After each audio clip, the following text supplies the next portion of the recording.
welcome everybody to another episode of the You Can't Make This Shit Up. I love the fact that we have the opportunity, David Washington, Joel Hoxley here with Jay in Washington. This is a Jay in Washington production. I thank John from Seventh Legion Media. I can't do this without you, and all of our team for staying up late last night for our special episode of You Can't Make This Shit Up. But David, we're going to start out. You said it's going to be easy. You're going to be easy on me first thing in the morning. So let's talk about what we're going to be talking about. Okay, so this topic is going to be a little controversial, and it's No. a issue that is facing not just Orange County public school system, but many of the school systems here in Florida. The Orange County School Board recently adopted its annual proclamation. This is 4 years now. Its annual proclamation designating October as LGBTQ plus Awareness and History Month. This initiative, aimed at fostering a welcoming and supportive environment for gay and transgender students, was met with criticism from conservative board member Alicia Farrant. Farrant objected to the plus symbol in the proclamation, arguing that it encompassed various sexual ideologies and perversions. She believed that the proclamation was an attempt to normalize sexual promiscuity and sexual ideations among young students. So here we go. Let's go, Joel. Um, and before we jump into this, there is a statement in this particular Orlando Sentinel article, a statement made by board member Karen Castor Dental, who, by the way, is running for Orange County Supervisor of Elections in the November 2024 election. But this is what she said in reference to the killings at Pulse, which many of the members believe make this proclamation all the more important because, according to Karen Castor Dental, quote, because one individual had so much hate for the LGBTQ community, it's important that we take a stand. So let me just address that part, then we could get into the plus symbol issue. If I understand correctly, reading the articles, the trial transcript, and the actual FBI information that was made public, Mateen, and the trial was of his wife, but Mateen, the killer of the Pulse massacre, did not specifically target the Pulse nightclub because of its LGBTQ clientele. The Pulse nightclub was particularly targeted because it lacked the security that would be able to repel an attack that Mateen was planning. He scouted other locations like Disney and realized that the security was too effective, too what's the word? The security was a deterrent to what he had planned and carried out at the Pulse nightclub. So I just want to put that out there and dispel some of the misinformation. This is based on the FBI case into the killings and the information that I reviewed on my own in regards to this matter. So, Well, this is hey, a winning. This was the winning argument for the liberals against John Micah. The the claim to fame of Stephanie Murphy is really tied into the Pulse nightclub. So again, I come from the same perspective that okay, Disney Springs was on the list, right? Disney Springs, easy, open, okay, it looks great, but then all of a sudden you say, you know, I can't get everybody will spread out, this security. So you'll go to another location. This was well thought out. Um, these locations, don't know if it was a second location on his list or whatever, but it was it was perfect for the fact that it only had one way in, one way out. There was no way that had enough security. And once he was in there, he knew he had a captive audience, right? Um, Correct. it was Hispanic. The reason there were so many Hispanics is just because it happened to be catering to the Hispanic LGBTQ community that evening. Uh, how, did he know that? I would say that there was no evidence that he knew that. Right. Um, so as far as I agree with you there, but whether we have, why do, I think Farrat kind of makes a good point, but why do we put so much effort into normalizing uh, anything sexual in our school system? Why at this point are we even addressing this or putting so much emphasis into it? It just supports, you know, we don't do this for Christian studies. We don't do this for Muslim studies. We have small portions in our textbooks, and there should be small sections about the LGBTQ community at Stonewall. I mean, talk about Stonewall. I have no problem with that, but I that's agree. that's that's where we should be talking. We shouldn't be taking Pulse and putting it in Stonewall in the same sentence. So I'll back off on that for a second. But that's what I feel. You know, we're not teaching people. We started teaching sex in school, and all of a sudden now we need to teach sex in every different direction, moral or immoral. Right. And this proclamation, it's been done annually for the last 4 years. So this has been around. This is nothing that has been part of our tapestry of educational history. You and I are, of course, much older than any grade school student or high school student, whatever. You have grandchildren in the Florida school system. I do not. However, coming from my own experience, I remember being in class and, every February was Black History Month, and it was the regurgitation of the same Black heroes that were taught to us year after year after year. It wasn't until I was out of grade school, out of high school, and on my own that I did my own research and looked into my own past and history as a Black American and learned more about the diverse contributions by the Black community to America. Some of my heroes, like Jacob Lawrence, the painter, Frida Kahlo, the painter, um, James Baldwin, the author, um, or Billie Jean King, the tennis player, are gay or lesbian or bisexual. And I learned that in high school, college, as a young adult, and I enjoy their work and appreciate their work and share their work with my friends and family and anyone who's interested in listening, Mhm. um, and appreciate that. I I was offended by Black History Month because it should be taught year round, and I'm a little offended or just kind of taken aback. I think taken aback, like, why another month of celebrating um, diversity when we're doing that every day with today is such and such day or this month is such and such day. Can we just celebrate these things and point these things out, like what happened at Stonewall, throughout our history, throughout the year, and not just have to make it a big deal, It big should be proclamation. taught. It should be taught in the whole, not in these sections, right? Well said. Well said. We we have a great history, and we have a very negative history that has made us a better country. And if we look at it, if we look at it as a whole, these things have happened to make us better people, to make us a more understanding people. Slavery is a torture, is a terrible thing, and that there's nothing about slavery that you could ever console. But to know that it was defeated here in the United States, and it actually created a war.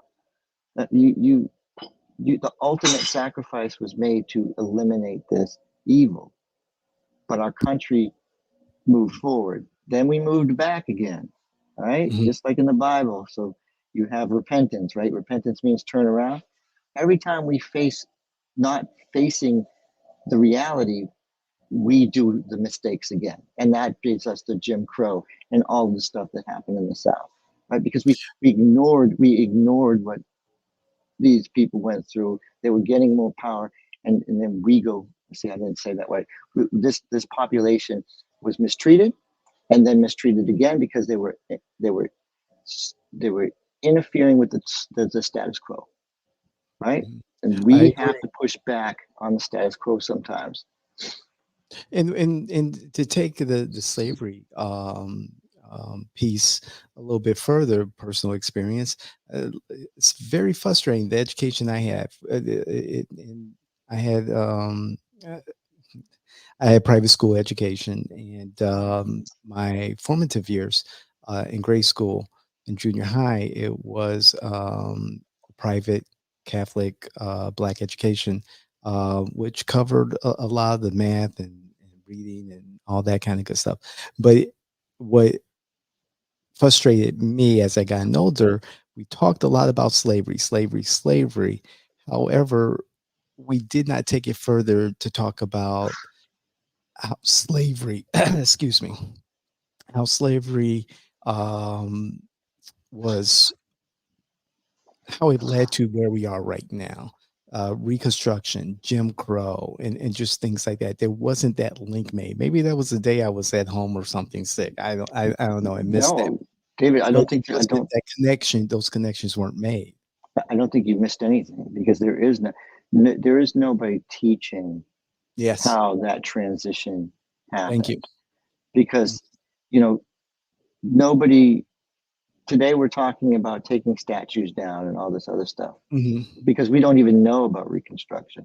What was Reconstruction? Right. How did all of a sudden, you know, the black free blacks, with education, ended up getting into the Congress? Right?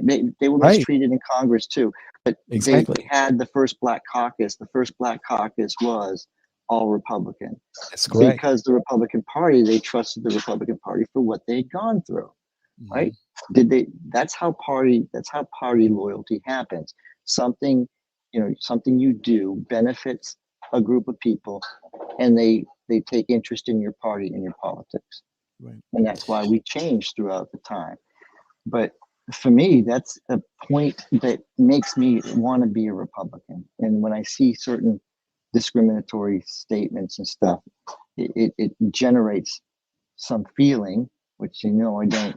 I try to stay as logical as possible. Creates feeling about where have we gone, where astray, like Right. always. With the LGBTQ um, plus appreciation and history month acknowledgement, I would like to see where we got from Stonewall and before that, but Stonewall to where we are right now.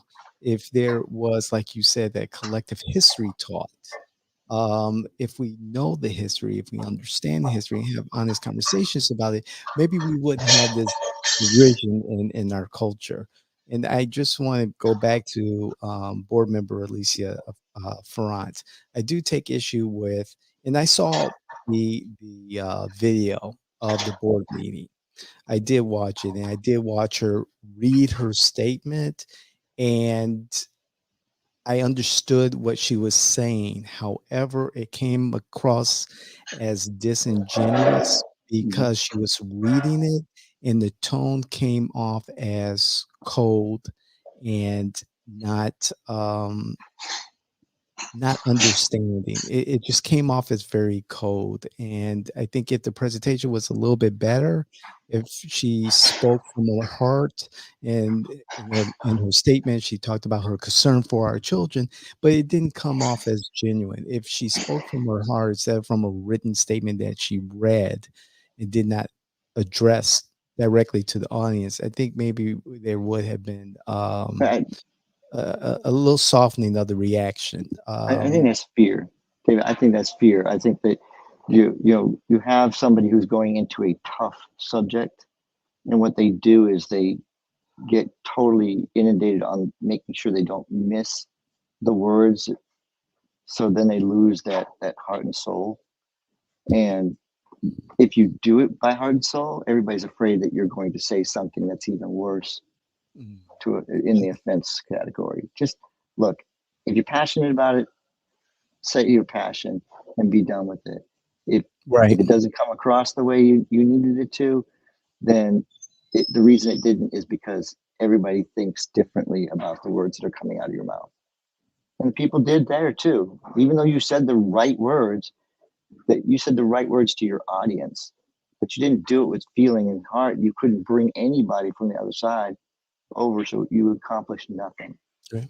And I get what she says. I mean, how often do we have the conversation about, okay, what is the plus? In some circles, they say, okay, it's the alphabet community, and it just seems to grow the the Well, the inclusionary. Uh, I don't know what to call it. look at you're doing you're saying the exact right thing. You have the flag, right? It's Correct. the rainbow flag. Right. Then we put the plus there. What does the plus do?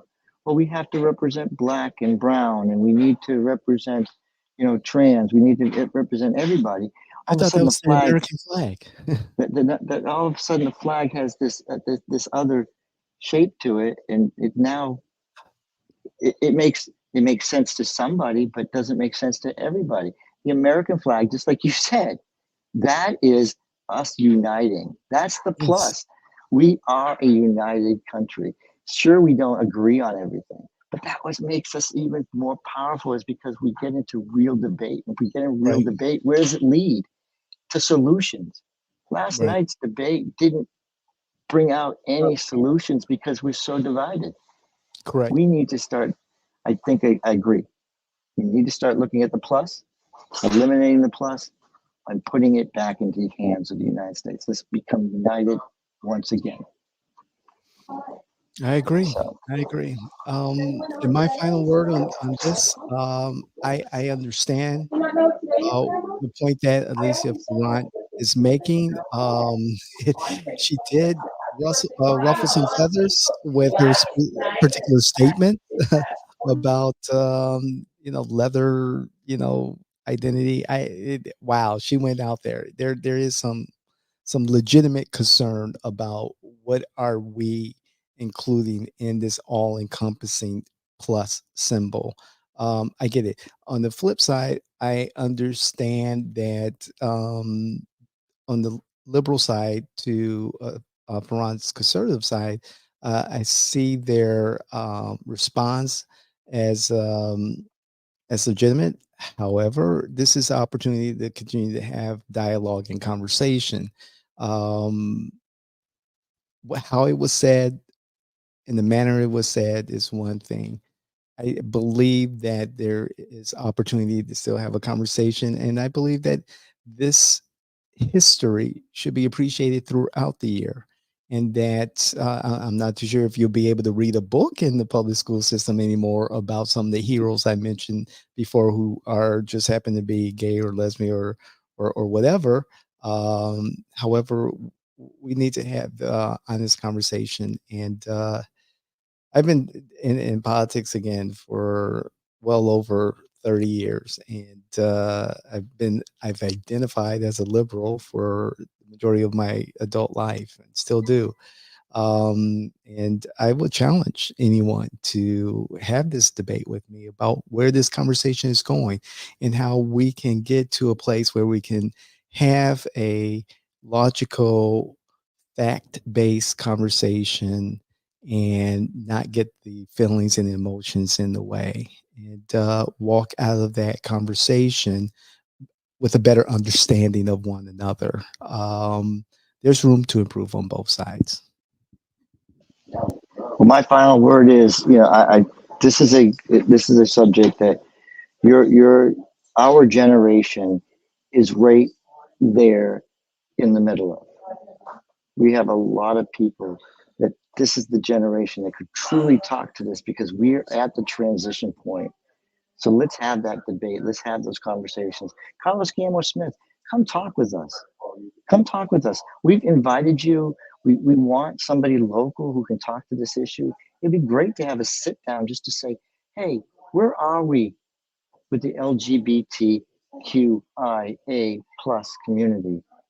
And go from there because that's his subject. And he can't say anything he wants about being, multi legislative person, but his main passion is in the community. So sorry about the noise behind me. My granddaughter's birthday is today. There's a lot of people just walked Happy in. birthday! So I was just absolutely smiling. She's 13. She's a teenager. So if anybody educates me on this issue, and I've talked about it in the past, it's the sit downs that we have together. Right. So What's your she's granddaughter's name? Rain is Rain. Okay, this one's Rain. yeah. Should So we Rain sing her is happy my birthday? oldest. Do that on another show. I can bring her on and sit her right here in the chair. Excellent. Again, Thank happy you very birthday, much. Rain. So uh, please like, share, hate us, whatever. Just engage with us because you're the audience that's going to help us innovate this community. You're the people that are making us better because you're teaching us how to engage in a whole different way. We win because you win. We want you to be a commentator. Talk to us. Let's have a conversation and be a part of our community. Please like, share, and spread the word and hit the notification button so that you get all of our content. This is David and Joel from You Can't Make This Shit Up. Thank you, John, our producer. And this is a Jay in Washington production.